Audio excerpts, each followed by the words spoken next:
High risk pregnancy क्या होती है, ये जानना बहुत ज़रूरी है। हाई रिस्क प्रेगनेंसी में वो सब प्रेगनेंसीज आती हैं जिसमें आपको प्रेगनेंसी एसोसिएटेड कोई ऐसी कंडीशन है जिसके लिए आपको मुस्तकिल दवाई लेनी पड़ रही है।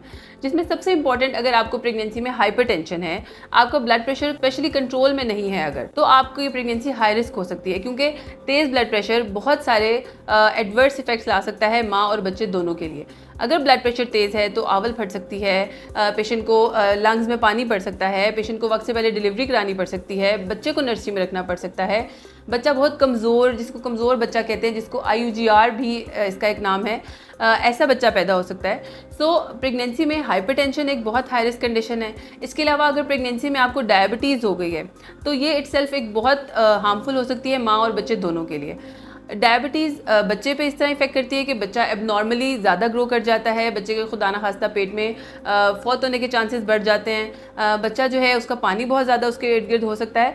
माँ के लिए इटसेल्फ डायबिटीज़ एक परेशान कुन सिचुएशन है। इसके अलावा अगर आपकी आवल नीचे है, जिसको प्लेसेंटा प्रीविया कहते हैं, या आवल जुड़ी हुई है जिसको प्लेसेंटा एक्रीटा कहते हैं, तो ये एक बहुत हार्मफुल और लाइफ थ्रेटनिंग कंडीशन बन सकती है। इसके अलावा अगर एब्रप्शन है यानी आवल फट गई है बच्चे की, तो वो माँ और बच्चे दोनों के लिए बहुत ख़तरनाक हो सकती है।